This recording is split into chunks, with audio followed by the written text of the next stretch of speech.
لا حول ولا قوة إلا بالله العلي العظيم. بسم الله الرحمن الرحيم. الحمد لله رب العالمين، والصلاة والسلام على سيد المرسلين أبي القاسم محمد. اللهم صل على محمد وآل محمد وآله الطيبين الطاهرين المعصومين المظلومين المنتجبين الميامين، سيما على الإمام المنتظر والحجة الثاني عشر عجل اللهم له الفرج، ولعنة الله على أعدائهم أجمعين من الأزل إلى الأبد. أما بعد، فقد قال الله عز وجل في كتابه المبين وفرقانه المتين وقرآنه المجيد وقوله الحق: بسم الله الرحمن الرحيم. لا يحب الله الجهر بالسوء من القول إلا من ظلم. وقال: ومن قتل مظلوما فقد جعلنا لوليه سلطانا. صدق الله العلي العظيم. اللهم أنت الإله القديم، وهذه سنة جديدة، فأسألك العصمة والقوة والاشتغال يا كريم. ربنا لا تزغ قلوبنا بعد إذ هديتنا وهب لنا من لدنك رحمة إنك أنت الوهاب. الصلوات. اللهم صل على محمد وآل محمد. ایک جملہ ربط دیتے ہوئے، اچھا پہلے یہ میں یاد دلا دوں کہ ہمارا اس عشرے کا یعنی 1443 ہجرہ کے العصر اسلامک سینٹر میلبرن کے اس عشرے کا عنوان یا ٹاپک ہے امام زمانہ ولایت علی اور دجال میلبورنی. اور جو غدیر کی محفل میں نے پڑھی تھی 10 دن پہلے 12 دن پہلے، اس میں آخر محفل میں ایک جملہ میں نے کہا تھا جس سے پھر ربط دے کے اپنے موضوع کو آگے بڑھاؤں گا، لیکن ابھی بھی 2-3 چھوٹی چھوٹی تمہیدی باتیں آپ کو یاد دلا دوں. امام زمانہ، ولایت علی اور دجال میلبورنی. اب یہ اتنا لمبا موضوع میں روز تو نہیں بتا سکوں گا، مختصر کر کے امام زمانہ اور ولایت علی. پہلے تو یہ واضح کر دیا جائے کہ عاشورے کی بہت زیادہ میچنگ ہے امام زمانہ کے ظہور سے، اور یہ انشاءاللہ آگے کی کسی مجلس میں تفصیل آئے گی، لیکن بہت ہی مختصر. جمعے کا دن تھا اور 10 محرم کی تاریخ تھی جب کربلا میں آقا حسین کو شہید کیا گیا، اور جمعے ہی کا دن ہوگا اور 10 محرم کی تاریخ ہوگی جب ظہور امام زمانہ ہونے کی از حد توقع ہے. اتنی زیادہ کہ بہت سے لوگ تو یہ سمجھتے ہیں کہ بالکل یہ یقینی بات ہے کہ ڈے ہوگا فرائیڈے اور ڈیٹ ہوگی 10 محرم. تو جیسا کہ میں نے کہا کہ مزید اس پر گفتگو ایک آدھ دن کے بعد ہوگی جب امام زمانہ پر براہ راست ہم بات شروع کریں گے. ایک چھوٹی سی بات کی وضاحت کروں، اور یہ چھوٹی سی بات چونکہ آگے چل کر 2 یا 3 مجالس کا عنوان بنے گی. اتنی چھوٹی بات نہیں ہے، بہت اہم بات ہے، لیکن وقت کی کمی کی وجہ سے آج ایک چھوٹی سی بات. اور وہ یہ ہے کہ جو اسلام کی شریعت ہے، جو دین کے احکامات ہیں، جو فقہ جعفری ہے، یہ لاز، رولز اینڈ ریگولیشن کا مجموعہ، اور جو قوانین ہوتے ہیں نا اس کے اندر ہمیشہ یاد رکھیے ifs اینڈ buts بہت زیادہ ہوتے ہیں. دنیاوی قانون میں تو آپ اس بات کو جانتے ہیں، دینی قانون میں بھی یہ چیز ہے. چنانچہ کبھی بھی اس غلط فہمی میں مبتلا نہ ہوئیے گا کہ اگر کوئی مسئلہ ہے تو بس وہ مسئلہ جو اس کی ورڈنگ آ گئی ہے اسی طرح سے ہوگا، اس کے اندر کوئی if and but شامل نہیں. یہ ہو ہی نہیں سکتا. میں اپنی بات کو بہت زیادہ پھیلانا نہیں چاہتا ہوں، تو مختصراً یہ بات عرض کر دوں کہ فی الحال ہمارے مراجع کا ایک فتویٰ ہے نا جس کی وجہ سے بہت سارے مومنین مراجع کرام کے مخالف بھی ہو چکے، جو پہلے تھے وہ تھے، لیکن فی الحال کی بات کر رہا ہوں. اور وہ یہ کہ اگر آپ کے ملک کی ہیلتھ منسٹری یا جو بھی ہیلتھ ڈپارٹمنٹ ہے وہ منع کر رہا ہے اجتماع کو اور اس میں مجلس بھی شامل ہے، تو آپ کو اس قانون کی پابندی کرنا، you have to honour the law of the land, اس حوالے سے۔ اچھا، اب یہاں پہ ایک سوال یہ پیدا ہوتا ہے کہ تاریخ اسلام میں تو بہت سارے ظالم گزرے جنہوں نے ایسے ایسے قانون بنا کے ملک میں نافذ کیے کہ جس کے اندر عزاداری یا مجلس ہونا ہی نہیں چاہیے، چاہے وہ متوکل ہو، چاہے وہ صدام ہو، اور چاہے وہ ان بٹوین جو دوسرے ظالم آئے ہوئے ہیں۔ تو اب یہ ساری غلط فہمی اس لیے پیدا ہوتی کہ بھائی وہ پھر اس زمانے میں کیوں مجلسیں ہوتی تھی اور لوگ قربانیاں دے کے مجلسیں کرتے تھے اور لوگ اپنے گردنیں کٹوا کے مجلسیں کرتے تھے۔ اب یہ سارے مسئلے اس لیے پیدا ہوتے ہیں کہ مومنین کے پاس ٹائم نہیں ہے پورا مسئلہ سننے کا، یا یہ کہیے کوئی انٹرسٹ نہیں ہے پورا مسئلہ سننے سے، وہ ایک انکمپلیٹ بات سن کر اسی کو لے کے دوڑ اٹھتے ہیں۔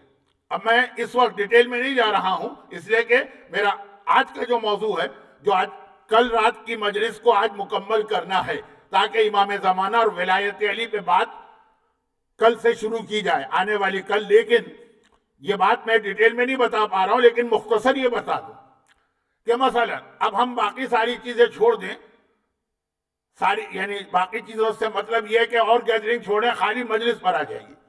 مراجع کرام کا فتویٰ مجلس کے حوالے سے کیا، اور وہ صدام اور متوکل کی مجلس کی پابندیاں، اور اس وقت دنیا کی مختلف حکومتوں کی طرف سے جو پابندی، ابھی ایک مومن سے بات ہو رہی تھی تو پتہ چلا کہ ہندوستان کے بھی کئی شہروں میں یہی مسئلہ ہے۔ تو یہ اصل مسئلہ کیا ہے؟ اصل مسئلے کو سنیں، اس میں اور بھی ڈیٹیل ہے، لیکن کیونکہ یہ مسائل بیان کرنے کا تو فورم نہیں ہے، وہ صرف یہ ہے کہ اگر دشمنی اہل بیت کی بنا پر مجلس کو روکا جا رہا ہے تو اس قانون کو توڑنا اور اس کی مخالفت کرنے کی اجازت بھی ہے اور کبھی واجب ہو جاتا ہے، اور اگر ہیلتھ کے ایشو کی بنا پہ اس کو روکا جا رہا ہے تو اس قانون کو ماننا واجب ہو جاتا ہے۔ کبھی اس قانون کو توڑنا واجب ہے، کبھی اس قانون کو ماننا واجب ہے۔ اب یہ ڈیپینڈ کرتا ہے کہ جو حکومت ہے اس نے یہ قانون کس نیت کے ساتھ بنایا۔ دشمنی اہل بیت کی نیت ہے تو چاہے وہ متوکل ہو، چاہے وہ صدام ہو، چاہے وہ سعودی عرب ہو، چاہے وہ کوئی ملک بھی ہو، آپ توڑ سکتے ہیں اس قانون کو۔ یہ توڑ سکتے ہیں کا مطلب یہ ہے کہ آپ چھپ کے بھی مجلس کریں، اور کبھی کبھار واجب ہو جائے گا توڑنا اگر یہ خطرہ ہو رہا کہ مجلسیں چھپ کر کرنے کے نتیجے میں عزاداری نہ ختم ہو جائے۔ لیکن جہاں ہیلتھ ایشو مسئلہ، جہاں میں پتا ہے کہ وہ دشمنی اہل بیت کی بنا پر ہماری مجلس پہ پابندی نہیں لگا رہے ہیں، وہ یہی پابندی اپنے کرسمس کے لیے لگائیں گے، یہی پابندی جوس کے تہوار کے لیے لگائیں گے، یہی پابندی دوسرے مسلمان فرقوں کے لیے، وہاں مسئلہ چینج ہو جائے گا۔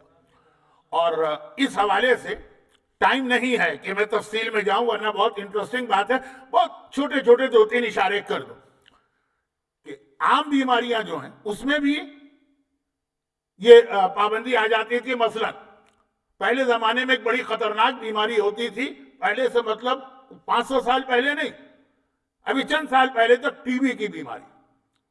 اب اگر کسی کو تپ دق ہے یا ٹی بی ہے اور وہ ایسی ہے کہ جو پھیل سکتی ہے تو اس کے لیے مجلسوں میں جانا بھی جائز نہیں تھا۔ اب یہ پابندی مجلس پر نہیں لگائی جا رہی کہ جی وہ مومن ہے، اس کا دل بھی تڑپ رہا ہے، اس کا دل بھی چاہ رہا ہے کہ میں صف اعضاء پہ جا کے بیٹھوں، نہیں، تمہاری وجہ سے دوسروں کو نقصان پہنچ رہا۔ یا یہ کہ ایک بیماری اور ہوتی تھی، کوڑ، جزام، جس کے بارے میں یہ ہے کہ وہ ایک سے دوسرے کو بہت تیزی سے لگتی اور اس کا کوئی علاج بھی نہیں تھا۔ تو یہ کچھ بیماروں کی کیٹیگریز اس مسئلے سے ہٹ کر تھی، دل ان کا بھی چاہ رہا ہے، عزاداری وہ بھی کرنا چاہ رہے ہیں، اور یہ عزاداری اس لیے میں بار بار کہہ رہا ہوں کہ سوال مجلس کے حوالے سے کیا گیا، ورنہ یہی اصول عزاداری سے ہٹ کر حج کے لیے بھی ہوتا، عمرے کے لیے بھی ہوتا، قرآن کے کمپٹیشن کے لیے بھی ہوتا، جو بھی گیدرنگ ہوتی، کہ اگر ایسی بیماری ہے جو دوسروں کو لگ سکتی ہے، اچھا وہ بیماریاں ہوتی تھی انڈیویجولز کو تو اس کے اوپر پابندی آ گئی. اور کووڈ جو ہے یہ پینیڈیمک ہے, یہ کوئی انڈیویجول کی بیماری نہیں. اور کووڈ کا بھی جو اس وقت چوتھا وائرس آیا ہے ڈیلٹا, کہ بہت تیزی سے ودن 10 یا 12 سیکنڈ یہ دوسرے کو پکڑ لیتا. تو یہاں پہ وہی مسئلہ جو پہلے ایک آدمی کے اوپر پابندی تھی اب سب پر پابندی آ گئی. تو یہ ہیلتھ ایشو کی وجہ سے ہے اور یہ فرق شریعت کے مسئلے میں ہمیشہ رہے گا. باقی انشاءاللہ کسی اور موقع پہ بات کی جائے گی. اب یہاں پہ ایک سوال اور ایسا آتا جس سے میری اپنی گفتگو کل رات کی گفتگو سے مل جائے گی, کنیکٹ ہو جائے گی, اور وہ یہ کہ یہ ساری باتیں اپنی جگہ, لیکن ہر مومن کا دل چاہتا ہے کہ اس کے گھر میں غم امام ہو, اس کے گھر میں صف اعضا بچھے کم از کم سال میں ایک مرتبہ صحیح. بالکل صحیح ہے, یہ بات ہونا بھی یہ چاہیے. کل رات کا جو میں نے اتنے عظیم مراجع کا واقعہ بیان کیا, تو دونوں نام اس کے اندر اتنے بڑے, شیخ وحید خراسانی جن کے کان میں منہ رکھ کے ان سے بھی عظیم مرضی آقا عبدالحادی شیرازی نے پورا وہ واقعہ سنایا. تو اس کے اندر آخر میں جو بات آئی تھی, اور وہی طریقہ شیعت کا ہمیشہ رہا ہے, وہ کیا, مجلس کرو گھر. کس نے روکا؟ روکا کیا مطلب؟ ثواب ہے, فضیلت ہے, تاکید ہے, پینیڈیمک میں بھی کرو. لیکن مجلس کا مطلب تم یہ سمجھ رہے ہو کہ 500 آدمی آ جاؤ, 100 آدمی آ جاؤ, 50 آدمی آ جاؤ تبھی مجلس ہوگی. اور اگر خالی شوہر اور بیوی اور 2 بچے بیٹھ کر کوئی نوحہ پڑھ لیں اور کوئی بیان کتاب سے پڑھ لیں تو مجلس نہیں ہوگی. یہ تصور ہی کہاں سے آیا کہ مجمع ہو تب مجلس ہے؟ دیکھیں اب یہاں پہ عبادتوں کی 2 قسمیں. کچھ عبادتوں میں اسلام نے واقعاً یہ شوق دلایا کہ زیادہ سے زیادہ لوگ آئیں تو ثواب بڑھتا جائے گا, جس کی اہم ترین مثال نماز جماعت. 2 آدمی کی جماعت ہو تو ثواب کم ہے, 4 ہو تو ثواب زیادہ ہے, ڈبل نہیں ہے, کئی گنا زیادہ. 9 ہو تو اتنا, اور 10 سے زیادہ ہو تو سارے فرشتے مل کے ثواب نہیں لکھ سکتے. وہ نماز جماعت کے لیے. اور نماز جماعت کا مطلب یہ ہے کہ اسلام چاہتا ہے کہ مومنین ایک دوسرے سے روزانہ ملے اور کلوز ہو. لیکن مجلس کے لیے پابندی کبھی نہیں آئی. اگر ایک اکیلا مومن بیٹھ کر اپنے گھر کے اندر کتاب کھول کے چند مصائب پڑھتا ہے اور آنسو بہاتا, اور اسی لیے کل والی جو حدیث تھی جو بہت مشہور ہے اس کا تیسرا ٹکڑا, روتا ہے, رلاتا ہے, یا تباکہ رونے والی جیسی شکل بنا کے بیٹھ جاتا, مجلس ہو گئی. وہ یقین رکھے کہ اس کے گھر میں شہزادی فاطمہ آئی ہیں, صف اعضا کا اس کا سارا ثواب ملا ہے, صف اعضا کی ساری برکتیں ملی.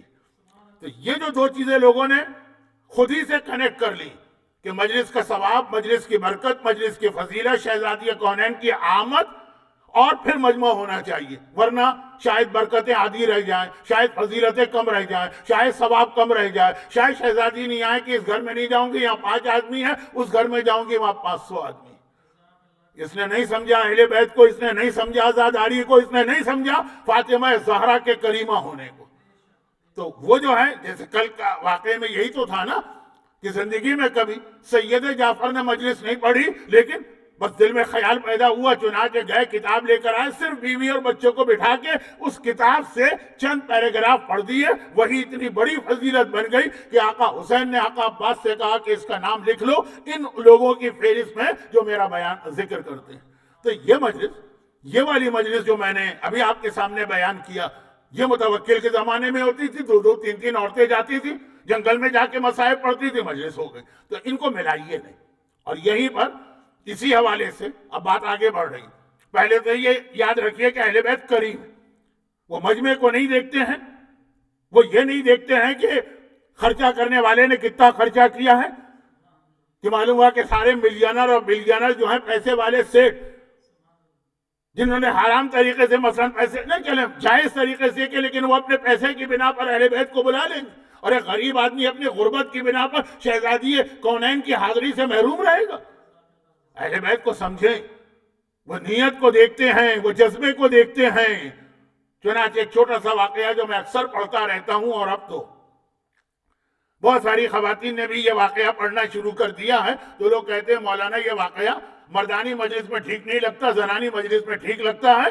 تو خیر, میلبرن میں اکثر لوگوں کو پتہ ہی نہیں ہوگا کہ میری کراچی میں ایک طویل عرصے تک شہرت یہ رہی کہ یہ تو عورتوں اور بچوں کے ذاکر ہے. خیر, واقعہ کیا, اب یہ تاریخ ہے جس کو سمجھنا چاہیے، جس کو یاد رکھنا چاہیے، جس کو کتاب کی یا انٹرنیٹ کے اوپر محفوظ رکھنا چاہیے. لوگ بعد میں بھول بھال جاتے ہیں.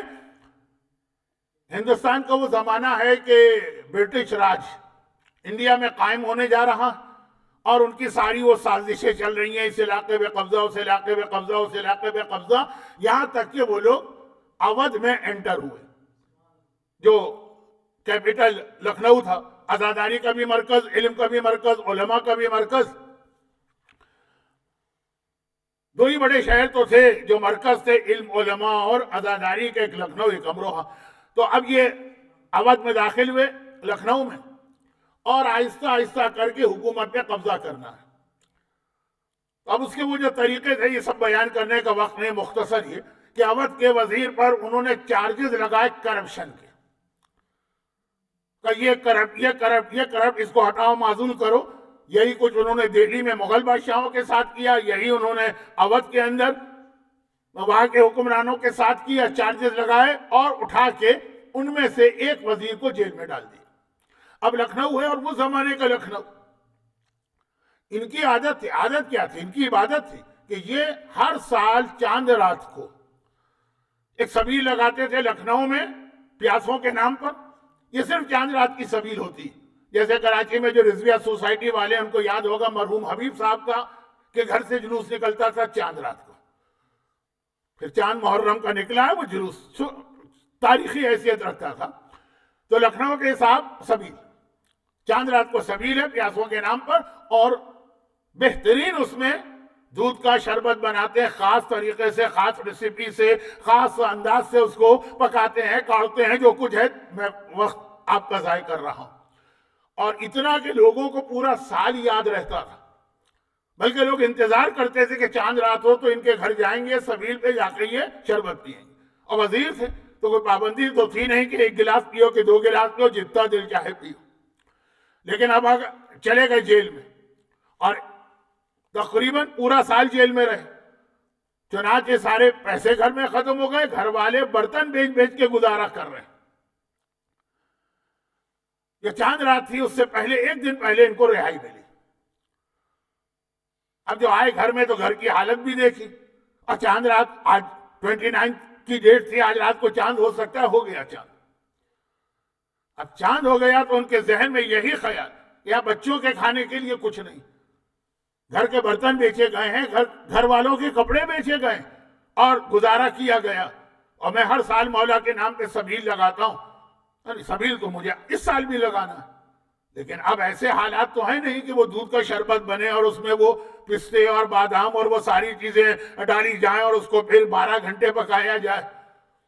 تب جو اس وقت میری حیثیت ہے، حیثیت یہی ہے کہ پانی، اس میں تھوڑی سی شیرینی ملا کے گڑ کا شربت پسند کر یہ بنا لیا. اچھا، اب لکھنؤ والوں کو یاد ہے کہ چاند رات اگر ہو گئی، یعنی آج چاند نکل آیا تو وہاں جانا، نکل آیا چاند. اب پہنچے لوگ کثیر تعداد میں، سال بھر انتظار ہوتا. جو لوگ اپنے اپنے شہروں سے واقف ہیں، وہاں کچھ ایسے گھرانے ہوتے ہیں جن کی نیاز بہت مشہور ہوتی ہے، لوگ آتے سال بھر انتظار کرتے. تو پہنچے یہاں پہ، شربت رکھا، ایک بار اٹھایا، گھونٹ لیا، تو عام پانی ہے اور اس میں بھی ذرا گڑ ملا ہوا. اب کہاں وہ دودھ کے شربت کے چکر میں آئے، سب نہ صحیح تو کچھ لوگ، ایک بڑی تعداد. لیکن لکھنؤ کے جو نفاست پسند نازک مزاج لوگ ہیں، ایک ایک گھونٹ لے کے سب نے اسی طرح واپس کودے رکھ دیا اور چلے گئے.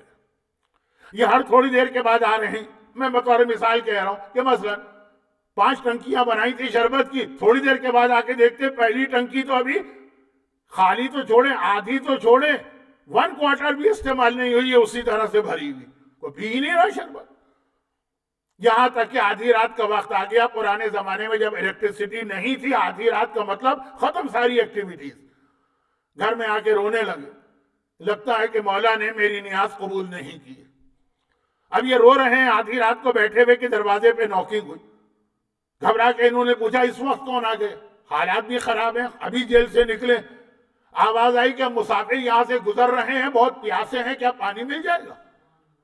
مرتبہ تڑپ کے اپنی جگہ سے کھڑے ہوئے، پانی ہے تو ٹنکیاں بھری ہوئی ہیں. جلدی سے دروازہ کھولا اور اس وقت اتنی خوشی تھی کہ کچھ غور بھی نہ کیا. دیکھا کہ ہاں کوئی 60-70 آدمی ہیں اور مسافر ہی لگ رہے ہیں وہ، اور وہ پیاسے کھڑے ہیں، کہا یہ سارا. اب وہ اتنے پیاسے تھے کہ جو پورے شہر کے لیے شربت بنایا گیا، یہ 50-60 آدمیوں نے سارا شربت جو ہے وہ پی لیا، شربت ختم ہو گیا. اب ان کی جان میں جان آئی، اب سکون ہوا. مولا کے نام پہ نیاز بنائی تھی وہ ساری نیاز استعمال ہو گئی. اب ذرا سکون ہوا تو دیکھا کہ ہیں کون لوگ، کہاں کے مسافر. پتہ چلا کہ لباس سے بھی اور انداز سے بھی اور چہرے سے بھی یہ ہندوستان کے تو نہیں لگ رہے ہیں. ٹھیک ہے، ہندوستان میں بہت ساری مختلف قومیں، لیکن کچھ تو کامن فیچرز ہیں نا، یہ رکھتے کہیں باہر کے. گھبرا کے پوچھا تم لوگ کون ہو، کہاں سے آ رہے، اس شہر میں کیسے آئے. جس نے پہلے وقت سے بات شروع کی تھی اسی نے کہا کہ بھائی ہم ایسے مسافر کہ ہمیں ہمارے آقا نے بھیجا تھا اس گھر کے لیے. کون ہے تمہارا آقا؟ کہا کہ میرا نام حبیب ابن مظاہر ہے، یہ سارے شہدائے کربلا ہیں. ابھی آقا حسین نے بلا کے مجھ سے کہا تھا بھائی حبیب، میرا چاہنے والا میرے نام پہ ایک سبیل بنا کے بیٹھا ہے اور کوئی آ کے اس کے یہاں نیاز نہیں چکھ رہا اور شربت نہیں پی رہا. حبیب میں نے اسے قبول کیا ہے، تم جاؤ اور ان تمام شہدائے کربلا کو لے کے جاؤ اور جا کے اس کی نیاز استعمال کر کے آؤ. ہمیں آقا حسین نے بھیجوایا. وہاں یہ نہیں دیکھا جاتا ہے کہ اچھی بریانی ہے کہ اچھا کھچڑا ہے کہ اچھا، ہاں اللہ نے حیثیت دی، اپنی حیثیت کے مطابق کریں کہ اچھا دودھ کا شربت ہے کہ پانی ہے. صرف دیکھا جاتا ہے نیت کیا ہے، خلوص کیا ہے. 50,000 کا مجمع کبھی ہو سکتا ہے کہ ان کی عبادت قبول نہ، اور دو مومن گھر میں اکیلے بیٹھے ہوئے ایک دوسرے کو خالی یا حسین کہہ کر آنسو بہا رہے یا رونے والی جیسی شکل بنا رہے. فاطمہ زہرا کی نگاہ میں یہ مجلس زیادہ قبول ہو اور زیادہ کامیاب ہو. تو ذہن سے نکال پھینکیے یہ چیز کہ اگر مراجع نے فتویٰ دیا ہے تو اس کا مطلب یہ ہے کہ ہم گھر میں اکیلے بیٹھ کر، میں نے شروع میں ایک جملہ کہا نا کہ بیوی بچے ان کو بھی نکال دیں، وہ بھی نہیں، آپ اکیلے ہیں بالکل، تب بھی آپ گھر میں بیٹھ کے ایک بار یا حسین کہہ لیں، آپ کی یہی مجلس قبول. نہ فتویٰ آپ کو روک رہا ہے، نہ اہل بیت اس مجلس کی اہمیت کو کچھ کم سمجھ رہے ہیں. اور یہاں پہ ایک بات، اب یہ بات آگے بڑھ رہی ہے، یہ کل والی بات سے اس کو ملا لیجئے. وہ کریم ابن کریم وہ اپنی مصیبتوں اور پریشانیوں میں نہیں، وہ اپنے جوان بیٹے کے لاشے پر بیٹھ کر بھی، وہ اپنے ششماہے کا لاشا اٹھا کر بھی پہلے ہماری حاجت پوری کرتے ہیں، اس کے بعد ہم سے کوئی اور بات کرتے ہیں. اور اسی موقع پر یہ بات اس لیے کہنا ضروری ہے. اب جو بات میں کہہ رہا ہوں یہ آگے کی ایک مجلس میں تو بہت اہم موضوع بنے گا، لیکن فی الحال بھی جب بات یہاں تک آئی، کم لوگوں کو ایک بات معلوم ہے، اور وہ یہ ہے کہ حاکم شام معاویہ نے اپنے بیٹے یزید کا رشتہ جناب زینب کی بیٹی کے لیے بھیجوایا تھا. اچھا اب یہ طے شدہ بات ہے کہ عبداللہ ابن جعفر طیار، ذرا واقعہ توجہ سے سنیں اس لیے کہ یوٹیوب، فیس بک، سبسکرائبر، ویوز، لائک، اس ماحول کے اندر یہ چیز ہمیشہ ذہن میں رکھیے گا. گرچہ جو پیغام اس میں ہے وہ ہر مومن کو پتا، لیکن آج کل یہ جو سوشل میڈیا کی ایک مصیبت ہماری قوم کو، سب کو لگ گئی ہے، لیکن ہماری قوم اس میں زیادہ انوالو ہو گئی ہے مجلسوں کے حوالے سے، اس لیے کہہ رہا ہوں. تو ریمائنڈر کے طور پہ عبداللہ ابن جعفر طیار جناب زینب کبریٰ کے شوہر ہیں، ان کی بیٹی کا نام تھا کلثوم، اور محمد ان کے بیٹے ہیں، وہ ہر ایک کو پتا. اب یہاں تھوڑا سا تاریخی اختلاف ہے کہ بعض علماء کہتے ہیں کہ یہ جو ان کی بیٹی کلثوم تھی یہ دوسری بیوی سے تھی، اور بعض کہتے ہیں جناب زینب کبریٰ ہی کے بطن سے یہ بچی بھی تھی. تو اسی روایت کو ذہن میں رکھ کے بات سنیے. معاویہ حاکم شام گورنر مدینہ مروان کو خط لکھتا، یہ کربلا کے واقعے سے پہلے کی بات اور شاید کئی سال پہلے، اور کہا کہ عبداللہ ابن جعفر طیار کی بیٹی کا رشتہ مجھے چاہیے اپنے بیٹے یزید کے لیے. اور خط میں کچھ تفصیل لکھی، تم جاؤ جا کے یہ رشتہ دو. اور اس نے اس خط کے اندر اس رشتے کے حوالے سے کچھ فائدے بتائے کہ بھئی لڑکی والے کیوں قبول کریں گے رشتہ، ان کو یہ فائدے بتانا. اس میں یہ تھا کہ یزید حکمران کا بیٹا، چنانچہ اعلیٰ ترین اور مہنگا ترین مہر میں اس کو دوں گا. آج بھی عرب دنیا میں لڑکی کا مہر بہت اہم چیز، یعنی کسی بھی لڑکی کی عزت کا دار و مدار اس بات پہ آج بھی کہ اس کو کتنا مہر مل رہا ہے۔ اس کی وجہ سے عرب دنیا کا سب سے بڑا مسئلہ ہے جس کے اندر شیعہ اور غیر شیعہ ساری قومیں برابر، لڑکیوں کا مہر اگر کم ہو جائے تو کیا سمجھا جاتا ہے؟ اس لڑکی میں کوئی عیب ہے، کوئی خرابی، کوئی نقص ہے، کوئی اس نے گناہ کیا، تبھی تو اس کا اتنا کم مہر۔ جتنا بڑا مہر، اس مہر کی وجہ سے بیٹھی ہے لڑکی۔ ہمارے یہاں جہیز کی وجہ سے بیٹھی ہوتی ہے، وہاں مہر کی وجہ سے بیٹھی ہوتی ہے۔ سوشل پرابلم ہے، ان مجالس میں سے ایک مجلس سوشل پرابلم پر بھی ہوگی، لیکن فی الحال یہ پہلے جملے کی وضاحت، کیونکہ انڈیا پاکستان کے آدمی اس کو نہیں سمجھ پاتے اگر میں اتنا نہ کہتا۔ مہنگا ترین مہر حکمران کا بیٹا ہے بھائی، یہ مہر ملے گا کہ ایسا مہر کم از کم مدینے کی کسی عورت کو آج تک نہ ملا ہوگا۔ نمبر ایک۔ نمبر دو، اس رشتے کا ایک فائدہ یہ ہوگا کہ آج کل عبداللہ ذرا سے فائنینشل کرائسس میں اور ان پہ کچھ قرضے چڑھ گئے، تو اگر یہ شادی ہو جائے گی تو ان کے سارے قرضے میں ادا کروں گا۔ وہ مولا تھے کہ اگر سگے بھائی عقیل نے ذرا سا اپنے حق سے زیادہ مانگ لیا تو آگ یا کوئلہ ہاتھ پہ رکھ کے ان کو جلا دیا۔ یہ حاکم شام جو مال مسلمین کو شیر مادر کی طرح ہضم کر جاتا ہے، لیکن خیر۔ تیسری بات، اور اگر یہ رشتہ ہو گیا اور یہ دونوں خاندان ایک رشتے میں جڑ گئے، بنی ہاشم جس سے اس بچے کا تعلق ہے، عبداللہ ابن جعفر طیار کی بیٹی، اور بنی امیہ، تو اگر یہ رشتہ ہو گیا، خاندان جڑ گئے، تو تمہارے جھگڑے ہمیشہ کے لیے ختم ہو جائیں گے۔ یہ انڈیا کی تاریخ پڑھ لیجئے، وہاں یہ اکثر یہ ہوا کہ بادشاہوں کی بیٹیاں دے دی گئی ہیں، بادشاہوں کی بیٹیاں لے لی گئی ہیں، حریم بادشاہوں کے جھگڑے ختم ہو جاتے ہیں۔ نمبر 4، اور دنیا تمہارے خاندان پہ رش کرے گی، دنیا وہ رش کرے گی کہ یزید تمہارا داماد بنا ہے، ولی عہد۔ تمہیں پتا ہے کہ میجورٹی اس وقت مسلمانوں کی یزید کو پسند کرتی یا یزید کی تعریف کرتی ہے، تو اب یہ جو ہے، جب یہ شادی ہوگی تو تمہاری بچے کی عزت بہت بڑھ جائے گی۔ مسلمانوں کی اکثریت جو ہے وہ قابل احترام سمجھے گی، اس لیے کہ یزید کی بیوی۔ یہ 4-5 چیزیں لکھ کے اس نے خط بھیجوایا۔ مروان، ابھی کربلا کے واقعے کو کئی سال باقی ہے، ابھی معاویہ مرا نہیں ہے، زندہ۔ اور ایک مرتبہ مروان کو یہ خط ملا، مروان عبداللہ ابن جعفر طیار کے گھر پہنچا۔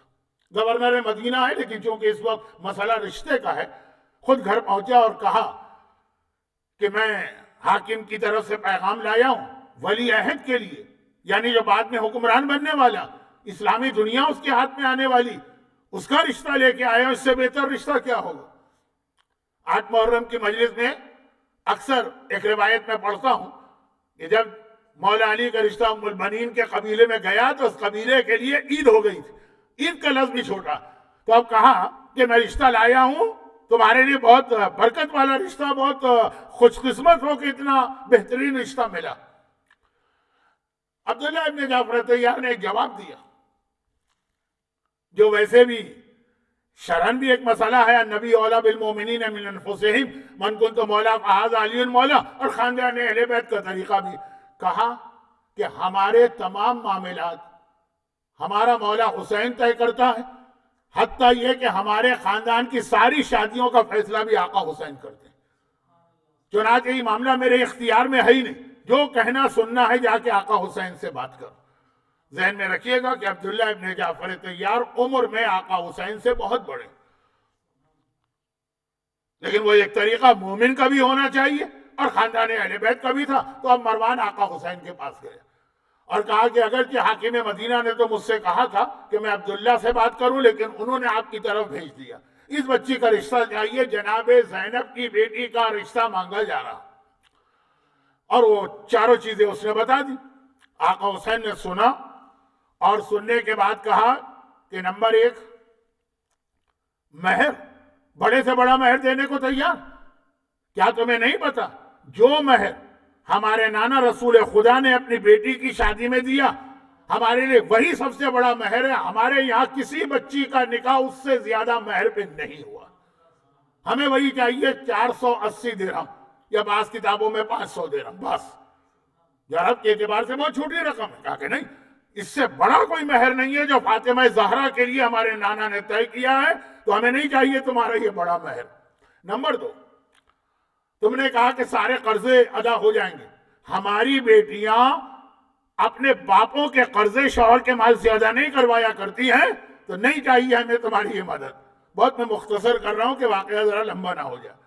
نمبر 3، تم نے کہا کہ اگر یہ شادی ہو جائے تو دونوں خاندانوں کے جھگڑے ختم ہو جائیں گے. یہ جھگڑے کبھی ختم نہیں ہو سکتے ہیں، کیونکہ یہ جھگڑے کسی دنیاوی مسئلے پہ نہیں ہیں. یہ جھگڑے حق و باطل کے مسئلے پر ہیں، یہ جھگڑے دین کے مسئلے پر ہیں. جب تک کہ حق یہاں ہے باطل وہاں ہے، جھگڑا کیسے ختم ہوگا؟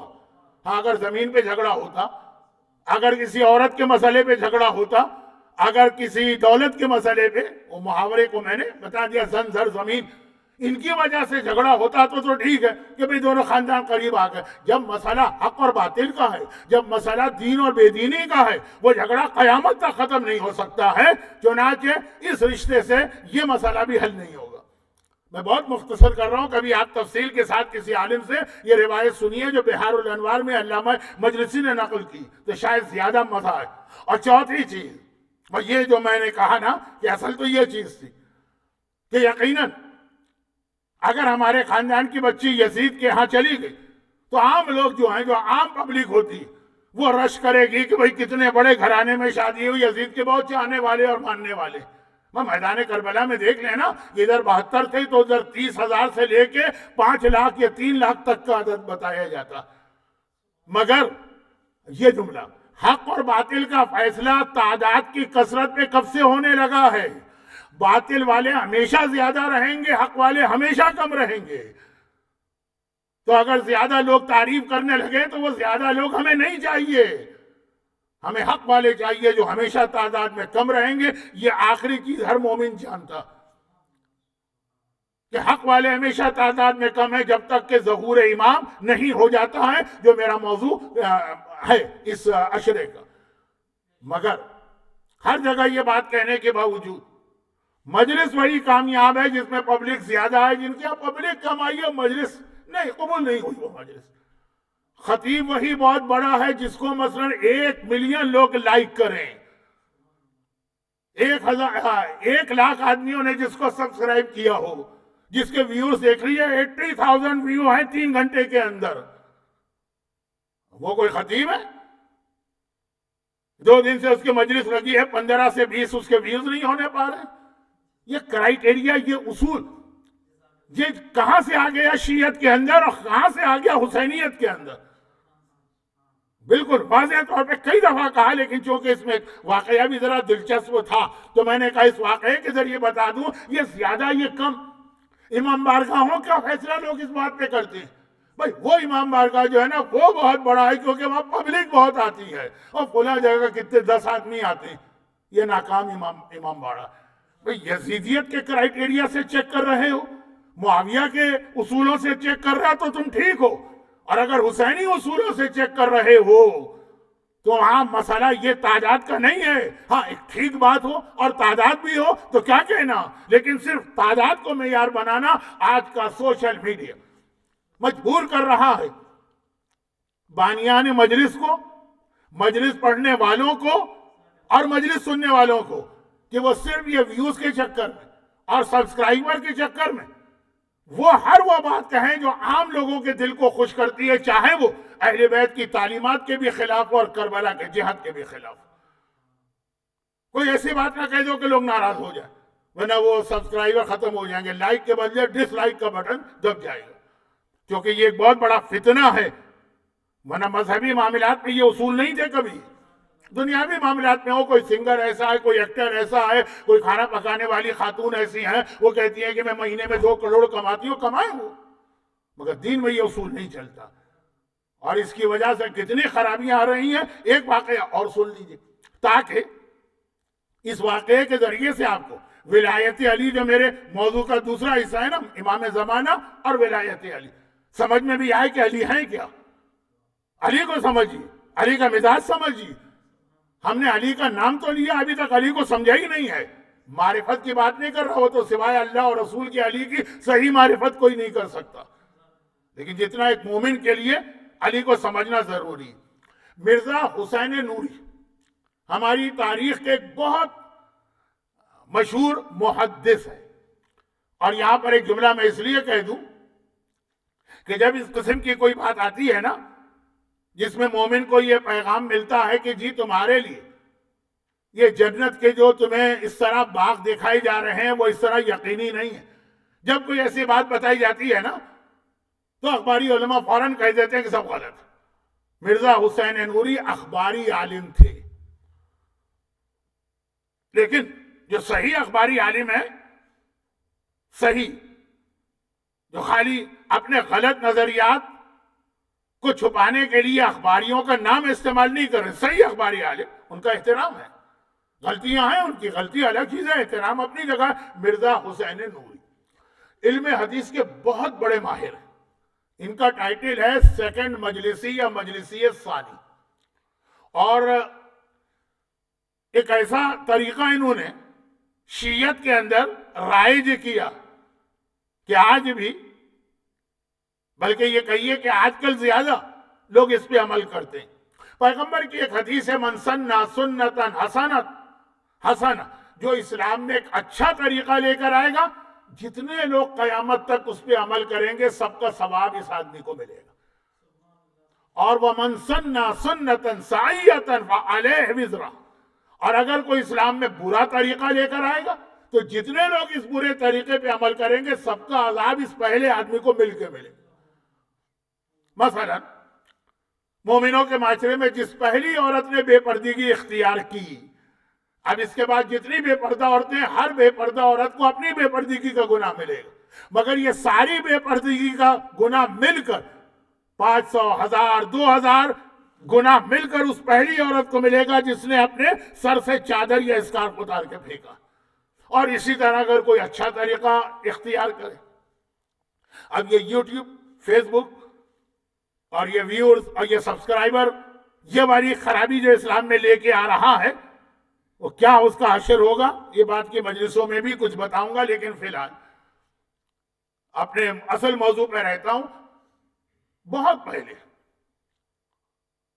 یعنی بہت پہلے سے میری مراد یہ ہے کہ خود معصومین کے زمانے میں بھی اور غیبت صغرا کے زمانے میں بھی، جب امام کی غیبت شروع ہوئی، شیعہ حضرات کربلا معلیٰ کی پیدل زیارت کو جاتے تھے، اور حدیثیں بھی ہیں، اس کا ثواب بھی ہے۔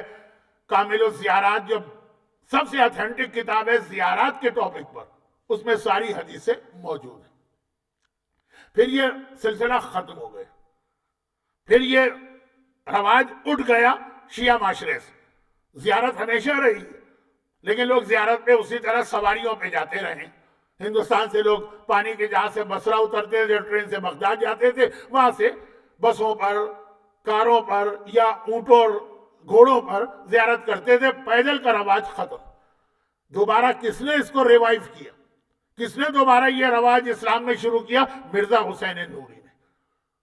آج اگر 2 کروڑ آدمی یعنی 20 ملین زائرین کربلا پیدل آتے ہیں، ان سب کی زیارت کا ثواب مل کر مرزا حسین نوری کے نامہ اعمال میں لکھا جائے گا۔ اور بہت عظیم عالم ہے، میں ان کے حالات بیان کرنے لگوں تو کہیں سے کہیں چلا جاؤں گا، لیکن اس ایک بات کا خیال رکھیے گا کہ اس سال کی مجالس میں آپ کو الگ الگ کئی علماء کے حالات بھی سننے کو ملیں گے، کیونکہ یہ ہمارے وہ محسن ہیں کہ ہمیں ان کا نام وقتاً فوقتاً لینا ہے۔ مرزا حسین نوری، ان کی ایک کتاب ہے دار السلام فیما یتعلق بالرؤیا والمنام، ایک کتاب ہے دار السلام، شارٹ کر کے دار السلام۔ اس میں ایک واقعہ لکھتے ہیں،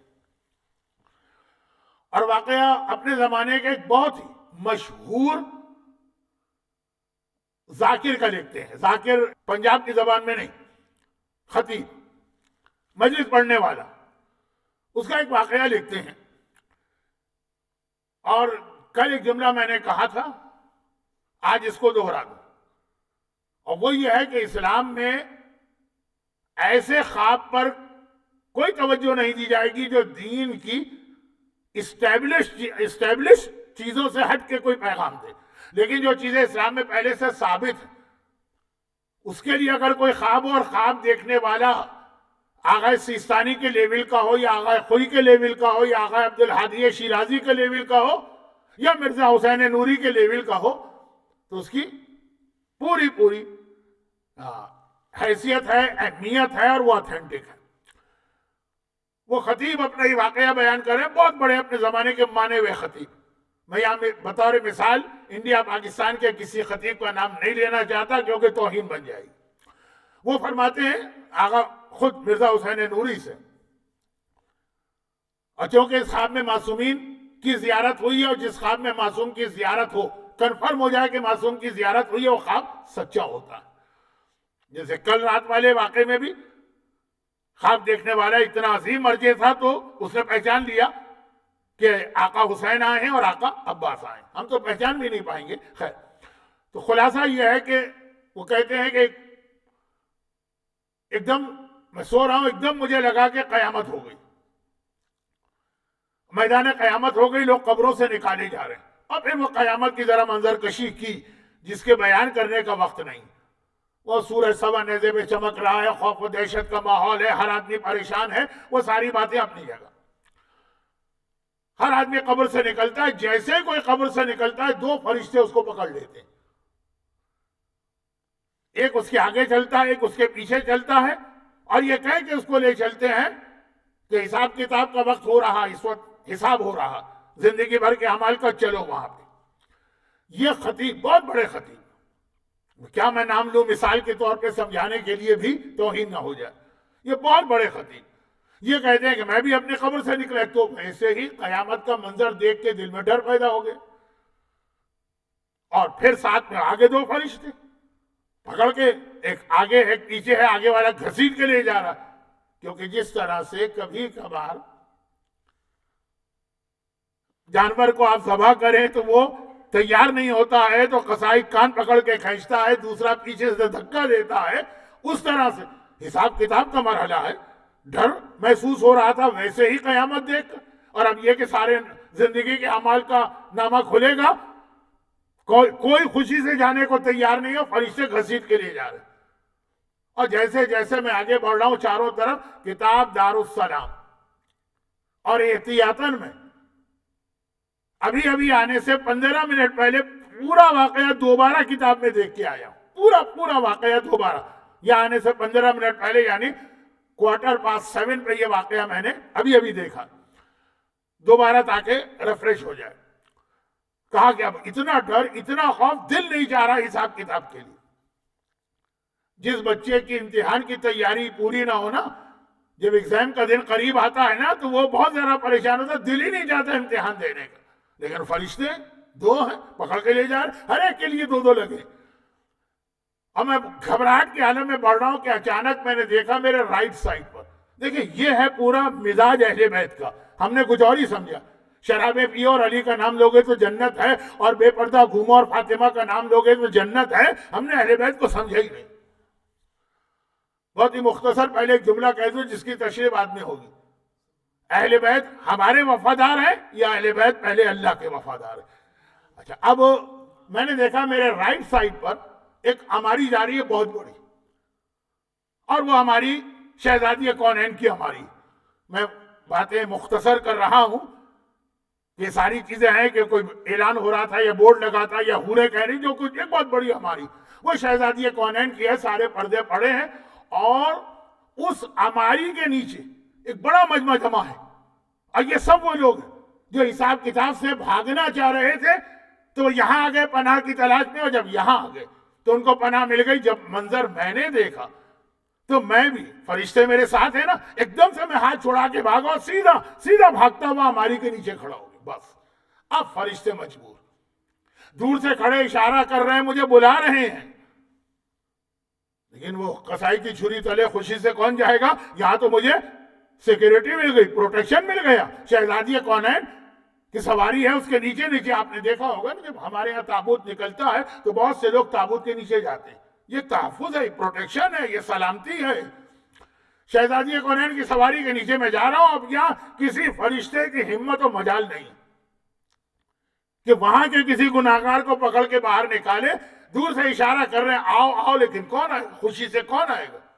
اور وہ مجمع بڑھتا جا رہا کہ اچانک میں نے دیکھا میدان قیامت میں ایک قاصد آ رہا، ایک فرشتہ، اور آنے کے بعد پیغام دیتا ہے شہزادی کو اسی ہماری کے اندر کہ اے شہزادی کونین، آپ کے بابا نے مجھے بھجوایا، میں آپ کے بابا کے پاس سے آیا اور انہوں نے کہا ہے بیٹی فاطمہ یہ سب اللہ کے گناہگار ہیں اور تیری وجہ سے ان کا حساب کتاب رکا ہوا ہے، تو ان کو اپنی پناہ میں سے اس حساب کتاب کے لیے بھیج دیتے۔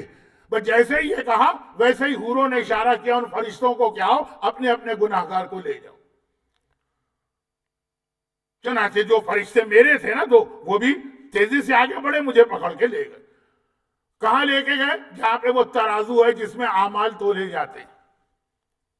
مولا کا ایک جملہ ہے انا المیزان، وہ ترازو تو میں، مولا کا ایک لقب ہے بندوں کا حساب کتاب لینے والا، وہ علی ہے۔ تو آپ کہہ رہے ہیں لے کے گئے، ہم نے دیکھا آخر میں یہ آدمی کہتا ہے، آدمی نہیں بہت بڑا خطیب ہے، میں نے دیکھا کہ میدان کے تقریباً آخر میں ایک بہت خوبصورت سا نور کا بنا ہوا ممبر کے اوپر رسول خدا تشریف فرما، اور ممبر کی جو پہلی سیڑھی ہوتی ہے وہاں مولائے کائنات کھڑے، رسول کی زیارت ہو رہی ہے، علی کی زیارت ہو رہی ہے۔ مرزا حسین نوری جیسا عظیم اخباری محدث ہو، عالم، یہ واقعہ کوٹ کر رہا اور پورا اس کو اتھینٹک سمجھ کے لکھ رہے ہیں۔ جب کبھی آپ مولا کے روزے کی زیارت کو جائیں، کیونکہ ذرا پینڈیمک کی وجہ سے آسٹریلیا سے ٹریول بین ہے، تو قبلے کی طرف سے جب آپ حرم میں داخل ہوتے ہیں مولا کے، تو جیسے ہی مین گیٹ سے داخل ہوں گے کھلا صحن آئے گا، جیسے ہی مین گیٹ سے اندر داخل ہوں گے رائٹ سائڈ کے اوپر دوسرا یا تیسرا حجرہ مرزا حسین نوری کی قبر ہے اور ان کے شاگرد عزیز شیخ عباس قمی کی۔ خیر، میں ان کی عظمت بتا رہا ہوں کہ جس نے واقعہ لکھا تو مولا کھڑے ہیں ممبر کی پہلی سیڑھی کے اوپر، مجھے دیکھا، کہا کہاں چلے گئے تھے؟ میں بہت دیر سے تیرا انتظار کر رہا ہوں، میں حساب کتاب لینے والا ہوں۔ پیغمبر نے کہا تھا نا کہ اے علی امت میری ہوگی، حساب کتاب تو لے گا۔ نامہ اعمال ابھی نہیں کھولا، کہا کہ یہ بتا کہ تو مجلس سے پڑھتا تھا، تو نے فلاں مجلس میں اتنی غلط روایت کیسے پڑھ دی جس میں میرے بیٹے حسین کی توہین ہو رہی تھی؟ ہمارے ہاں بعض روایتیں لوگ ایسی پڑھ دیتے جن کو اندازہ بھی نہیں ہوتا اس میں معصوم یا معصومہ کی توہین۔ ایسے بھی میں نے نوحے سنے کہ حسین شمر سے گڑ گڑا کے فریاد کر رہے ہیں کہ خنجر نہ چلا، یا فاطمہ کہہ رہی ہے کہ خنجر نہ چلا، یا اس طرح سے فریاد کر رہے ہیں۔ ذلت ہے اہل بیت کی۔ آغا حسن یزدی، یہ بھی ایک بہت بڑے عالم ہے، میرے پاس ان کا تعارف کرانے کا موقع نہیں ہے۔ اگر کوئی یہ پوچھے کہ مولانا ہمیں کربلا کی روایتیں پڑھنا ہے ذرا سی اتھینٹک، تو بہت اتھینٹک کتابوں میں کون کون سی کتابیں؟ ایک نام آئے گا شیخ مفید کی کتاب ارشاد، ایک نام آئے گا ابن طاووس کی لہوف، اور ایک نام آئے گا آغا حسن یزدی کی مہیج الاحزان، جو اردو ترجمہ بھی ہو چکا ہے، انٹرنیٹ کے اوپر آپ کو پی ڈی ایف کی فائل اس کی مل جائے گی۔ یعنی کربلا کی اتھینٹک ہسٹری میں سے ایک ہے مہیج الاحزان۔ اور کیا یہ مولائی تھے، آقا حسین کا نام آتا تھا روتے روتے خش کھا کے گر پڑتے تھے۔ ایک دن مجلس میں گئے، مجلس میں بیٹھے، بہت ہی سینئر عالم، ان کی کتاب ہے، اتھینٹک کتاب ہے مہیج الاحزان، انٹرنیٹ پہ پڑھ لیجئے گا اگر آپ کو واقعا انٹرسٹ ہو۔ یہ روایتیں تو بہت پڑھی جاتی ہیں، صرف اتھینٹک روایتیں۔ مجلس میں خطیب نے وہ واقعہ پڑھا شام غریبہ سے کچھ پہلے کا، کہ شہزادی فضہ نے وہ شیر کو بلایا، وہ شیر آ گیا اور اس نے آ کے آقا حسین کے لاشے کی حفاظت کی۔ روایت بھی مشہور ہے، زیارت بھی مشہور ہے۔ پھر اس نے اس میں ایک جملہ پڑھا دیا اور کہا کہ یہ شیر جو تھا اصل میں یہ مولا علی تھے جو اپنے بیٹے کے لاشے کی حفاظت کے لیے آئے۔ اور میں نے ایک اور روایت سنی کہ جب رسول خدا معراج پر گئے تھے تو پردے کے پیچھے سے ایک شیر نکل کے آیا تھا، وہ مولا علی تھے۔ مجلس ختم ہو گئی۔ تو خطیب کو ممبر پہ ٹوکنا مناسب نہیں ہوتا ہے، جیسے وہ اتر کے نیچے آئے اور ان سے ہاتھ ملایا، کیونکہ تو بہت سینئر عالم ہے نا، جیسے اگر میری مجلس میں آغا سیستانی آ کے بیٹھے ہوں تو ممبر سے اتر کے میں تو ان کے قدموں میں گر پڑوں گا نا۔ انہوں نے کہا کہ توبہ کر، توبہ کر. یہ جو تو نے اس وقت روایت پڑھ دی ہے بالکل روایت صحیح چل رہی تھی آخر میں کہ مولا علی، یہ علی کی توحید، کیونکہ کوئی امام معصوم کبھی جانور کی شکل میں نہ آیا ہے نہ آ سکتا. لقد خلقنا الانسان فی احسن تقویم، انسان کو اللہ نے بہترین بنایا، جانور پستر ہے انسان کے مقابلے میں. امام کو جانور بنا رہے نعوذ باللہ. کہا کہ یہ توہین ہے، تم نے تو مصائب کی شدت اور مولا کی فضیلت بیان کرنے کے لیے روایت پڑھ دی، لیکن یہ مولا کی توہین. وہی مجمع میں اس سے دعائے توبہ پڑھوائی. خالی ایسا نہیں کہ ہاں غلط ہے کہ آئندہ احتیاط کروں گا، دعائے توبہ پڑھو کہ میں نے اتنا بڑا گناہ کیا. تو ایسی کتنی روایتیں ہمارے یہاں پڑھ دی جاتی ہیں. اب سنی، مولا علی نے کہا تو نے یہ روایت کہاں سے پڑھ دی؟ اصل واقعہ جو چل رہا ہے، ٹائم بہت ہو گیا، میں پھر معذرت خواہ ان لوگوں سے جو 1 گھنٹے کا ٹائم نکالتے ہیں، میں 1.25 گھنٹے کی مجلس پڑھ دیتا ہوں. تو قیامت کا دن مرزا حسین نوری، مشہور محدث و اخباری عالم، جن کا ٹائٹل ہے سیکنڈ مجلسی ثانی، مولا نے کہا یہ روایت کہاں سے پڑھی؟ پہلے تو وہ جو طریقہ ہمارا آپ کا ہوگا، انشاءاللہ تو نہیں ہوگا لیکن اگر ہوا، میں سٹ پٹا گیا. ایک تو قیامت کا ماحول ہی بڑا قیامت خیز ہے، قیامت کا ماحول بھی بڑا قیامت ہے، اور ساتھ میں مولا کا ڈھانٹ کے پوچھنا کہاں سے پڑھی یہ روایت. میں نے گھبرا کے کہا نہیں مولا میں نے کبھی یہ روایت نہیں پڑھی. جس طرح سے لوگ سفید جھوٹ بولتے ہیں، آنکھوں میں دھول جھونکتے ہیں.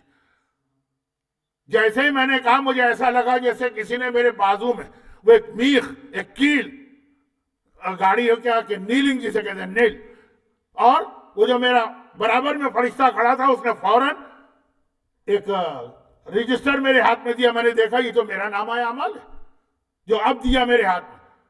کھولا اس نے، میری زندگی بھر کی مجلسوں کی تفصیل اس میں لکھی ہے کہ اتنے بج کے اتنے منٹ پر فلاں تاریخ العصر میں تم نے یہ پڑھا، اور محفل خراسان میں یہ پڑھا، اور شہدائے کربلا میں یہ پڑھا. تو ایک ایک چیز اس میں لکھی ہے جو میں خود بھول چکا ہوں. نامہ اعمال میں سب لکھا. مولا نے کہا دیکھ رہا ہے، پہلے تو انکار کیا کہ نہیں میں نے نہیں پڑھا. سب ایک ایک دن کی تفسیر ہے کہ یہ روایت کہاں کہاں پڑھی جس میں مولا حسین کی توہین ہے.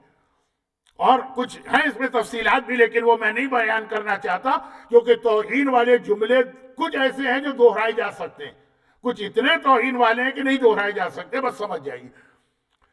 اب کیا کروں میں؟ ایک دم میں نے کہا دے دو حوالہ. ہمارے یہاں یہ مجھے پتا، یہ میری فیلڈ کی بات.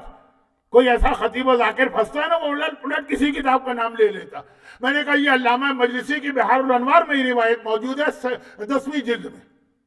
اب 110 جلدیں ہیں اس کتاب کی والیوم، نام لے لو. جیسے ہی میں نے کہا مولا نے فرشتے کو بلایا، کہا جاؤ مجلسی کے پاس، پہلے تو میرا سلام اس کو کہنا اور اس کے بعد یہ کتاب اس سے لے کے آنا. میں نے پلٹ کے دیکھا سامنے علماء کی صفیں بیٹھی ہیں، پہلے عالم محمد ابن یعقوب کلینی سے لے کے میرے زمانے تک کے علماء سب لائن میں بیٹھے. سب سے پہلی لائن میں بالکل بیچ میں علامہ مجلسی بیٹھے، ان کے سامنے ان کی زندگی بھر کی کتابیں رکھی. میں یہی تو ایک عالم کا قیامت کا سب سے بہترین گفٹ وہی ہے جو اس نے اہل بیت کے دین کی خدمت کی. فرشتہ گیا، علامہ مجلسی سے کہا کہ مولا علی بحار الانوار کی 10ویں جلد منگوائی. انہوں نے کتابوں میں سے نکال کے مجھے دی. وہ فرشتہ آیا، میرے ہاتھ میں پکڑا ہے، مولا نے کہا آ گئی کتاب، تم نے اس میں سے پڑھا، بتاؤ کہاں لکھا. میں نے تو ایسے ہی حوالہ دے دیا نا. اور میں آپ کو بتاؤں یہ ہماری فیلڈ میں بہت ہوتا ہے. اب میں کیا کروں، سر پٹا گیا. ہو روایت اس کتاب میں تو میں کتاب کھول کے مولا کو دکھاؤں، نہیں مولا وہ ملا صالح برغانی کی کتاب میں انہوں نے کربلا پہ 3 کتابیں لکھی ہیں. ملا صالح برغانی فارسی کی ایک بہت مشہور شاعرہ ہے، قرۃ العین طاہرہ، جو بابی مذہب بہت پھیلایا اس نے اپنے خوبصورتی کی وجہ سے. اس کا باپ بہت قابل احترام عالم ہے، باپ ایسا بیٹی ایسی. ملا صالح برغانی، ان کے بڑے بھائی اپنے زمانے کے مرجع تھے جن کو سگی بھتیجی نے شہید کروایا کیونکہ وہ بابی مذہب کے خلاف فتویٰ دے چکے تھے. سگی بھتیجی نے اپنے چچا کو شہید کروایا، اور ایران کے لوگ ان کو شہید ثالث کہتے ہیں، وہ جو آگرہ میں ہیں ان کو نہیں. یہ ایک الگ موضوع ہے، میں کچھ بات اور بھی کہتا، ٹائم نہیں. کہا ملا صالح برغانی کی کتاب سے میں نے پڑھا. مولا نے فرشتے سے کہا جاؤ ملا صالح بیٹھے ہوں گے ان کی کتاب لے کے آ جاؤ. وہ 6 یا 7 لائن میں تھے. علامہ مجلسی تو پھر مجلسی ہے نا. وہ 6 لائن میں تھے. فرشتہ گیا کتاب لے کے آیا. مولا نے میرے ہاتھ میں کتاب دے دی. کہا نکالو اس میں کہاں لکھے گی. اب ایک مرتبہ میں حیران و پریشان کھڑا ہوں کیا بولوں. جس کتاب کا نام لوں جو ریفرنس دوں فوراً وہ کتاب منگوا لی جاتی. کہ اتنے میں ایک فرشتہ آتا ہے رسول خدا کے پاس. یہ ہے مولا علی کا مزاج. اور آنے کے بعد کہا کہ پروردگار نے آپ کو ایک پیغام دیا. جو حدیث قصہ کے جملے ہیں کہ اللہ نے ایک پیغام دیا کہ علی سے کہیں اس طرح سے حساب کتاب نہ لیں. اگر وہ اتنی باریک بینی سے حساب کتاب لیں گے تو میرا ایک بندہ بھی نہیں بخشا جا سکتا ہے. سب جہنم میں جائیں گے. علی سے کہو کہ نہیں تھوڑی نرمی کریں کچھ چیزیں نظر انداز کریں. اور میری آنکھ کھل گئی. تو اب اس کے اندر جو اصل جس کے لیے میں کہہ رہا تھا کل کا جو جملہ تھا آخری مجلس کی اختتام والا آج بالکل آخر اسی سے ملا. لسٹ میں نام آ جانا بہت بڑی سعادت ہے لیکن اس سے بڑا عذاب یہ ہے کہ نام آ کے کاٹ دیا جائے. نام کیوں کٹتا ہے؟ ان غلطیوں سے کٹتا. یہ مجلس پڑھنے والے کی فضیلت کہ آقا عباس اس کا نام لکھتے ہیں اور یہ لاپرواہی سے مجلس پڑھنے والوں کے لیے وہ پیغام. اور علی کو سمجھے اللہ اپنے دین کے بارے میں اتنا سخت نہیں ہے جتنے علی اللہ کے دین کے بارے میں سخت ہیں. ہم نے تو سمجھا ہی نہیں نا علی کو. ہم تو سمجھے کہ جس طرح دنیا میں ہوتا ہے کہ ہمارا کوئی رشتہ دار اگر کسٹم کے محکمے میں لگا ہے تو بھر کے لاؤ 15-20 سوٹ کیس وہ سب کو نکلوا دے گا. اللہ نظر انداز کر دے گا. علی کہیں گے نہیں اللہ نے میری ڈیوٹی لگائی ہے میں ایک ایک عمل کا حساب کتاب لوں گا. اور یہ کوئی ایسی میں اجنبی بات نہیں کہہ رہا ہوں. ایک سوال یہ آتا ہے تاریخ میں بہت میں مختصر بات کر رہا ہوں یہ کیونکہ ٹائم بہت گزر گیا. مولا کو 4.5 سال کی ظاہری حکومت بھی مل گئی. کیا فائدہ ہوا اس حکومت کا؟ بہت سارے اس کے جواب ہیں. ایک جواب یہ اس 4.5 سال کی حکومت نے وہ جو 4.5 سال علی کو حکومت ملی اس کی کوئی حیثیت تھی؟ خود مولا نے کہا یہ پھٹا ہوا جوتا زیادہ اہمیت رکھتا ہے اس حکومت سے جو تم دے رہے. یہ مرا ہوا سڑا ہوا کتا زیادہ اہمیت رکھتا ہے اس حکومت سے جو تم دے رہے. اور پھر بھی اس کو لیا تو فائدہ کیا ہوا؟ کم از کم ایک فائدہ یہ ہوا کہ مومنین کو یہ پتہ چل گیا کہ علی کا مزاج کیا ہے. اس 4.5 سال کی حکومت میں علی نے اپنے شیعوں کے کوڑے بھی لگوائے ہیں, ہاتھ بھی کٹوائے ہیں, سنسار بھی کرایا ہے, ساری سزائیں دی ہیں. پتہ چل گیا کہ علی دین خدا کے بارے میں کبھی یہ نہیں دیکھیں گے یہ میرا والا نہیں ہے. اللہ دیکھے گا یہ علی والا ہے معاف کروا اس کو. لیکن علی پہلے سزا دیں گے. 4.5 سال نے بتا دیا کہ جب علی کو حکومت ملی تو علی نے قانون سب کے لیے کیسا لگایا. شیعہ ہو کہ غیر شیعہ ہو چوری جو کرے گا اس کا ہاتھ کٹے گا. اور اس سے رب کیا ملا؟ یہ علی ہے اور یہی امام زمانہ کریں گے. امام زمانہ اور علی انشاءاللہ کل سے بات شروع ہوگی. تو جو ہمارے یہاں مرحوم مولانا صفت حسن صاحب کہا جاتا ہے شیعہ ممبر کے سب سے بڑے خطیب, مولانا کبن صاحب قبلہ, مولانا ابن حسن نہروی صاحب قبلہ, اور اس کے علاوہ اتنے سارے نام علامہ رشید راوی تک لائی. وہ بھی مجلس سے پڑھتے تھے, کتنی احتیاط کے ساتھ پڑھتے تھے. اور آج ہر شخص اپنے ذاتی خیالات کو لے کے آ جاتا اور ایسی اپنے طرف سے من گھڑت باتیں بیان کرنے لگتا ہے کہ مجلس پڑھنے والے کی فضیلت نہیں سمجھیے. آقا حسین اس کا نام لکھواتے ہیں اور مجلس کے ذریعے سے لوگوں کو گمراہ کرنے یہ غلط روایت پڑھنے والا. تو اب اس کے بعد میں اسی لیے یہاں پہ ایک جملہ میں کہہ دوں جو مجھے نہیں معلوم تھا لیکن بعد میں پتہ چلا. پچھلے سال میں جو 1 سال ایام ازاں کا گزرا ہے ہمارے کئی علماء کا انتقال ہوا. ڈاکٹر قلب صادق مرحوم کی وصیت کیا تھی کہ میری مجلس صحیح عالم سے پڑھواؤ, وہ نہ ملے تو خالی مرثیہ پڑھ کے ختم کر دو. اس بیان کا کوئی فائدہ نہیں ہے جس میں غلط باتیں. اس سے بہتر یہ مرثیہ نگار کا خود بھی بہت بڑا رتبہ لیکن اس کا ثواب زیادہ ملتا. تو یہ بہت بڑی ذمہ داری ہے جو ایام ازاں میں ہم پہ آتی ہے. اور انشاءاللہ اس کے حوالے سے کئی باتیں امام زمانہ کے موضوع پر کل سے شروع ہوں گی. تو علی کا مزاج یہ اور آقا حسین کا بتایا ہوا اصول یہ کہ حق اور باطل کے درمیان کبھی کمپرومائز نہیں ہو سکتا. اب بہت احتیاط سے ایک جملہ کہہ دوں کیونکہ وقت نہیں رہا، اور یہ جملہ اگر جلد بازی میں نے غلط سلط کہہ دیا تو لوگ کچھ اور سمجھ بیٹھیں. کربلا کے واقعے کا ذمہ دار یزید نہیں، یزید تو ہے مگر ایک سلسلہ ہے بہت پہلے کا. میں ایک سوال کرتا ہوں، کوئز کمپٹیشن. لوگ سمجھتے ہیں نا کہ پیغمبر کے بعد اتنے مظالم اہل بیت پہ ہوئے سب خاموش بیٹھے تھے. وہ 12 صحابی جنہوں نے علی نار مسجد نبوی میں جا کر حکمران وقت کو ممبر سے اتارا اور ہر ایک نے پہلے ایک اسپیچ دی. کتنے شیعوں کو ان کے نام معلوم ہے؟ ہاں وہ 4 کے نام پتا ہے لیکن وہ بھی اس حوالے سے نہیں پتا. سلمان و بوذر و مقداد و عمار، اس کے علاوہ 8 اور بھی ہیں، اور واقعہ ان کو پڑھنے والا بہت اہم ہے.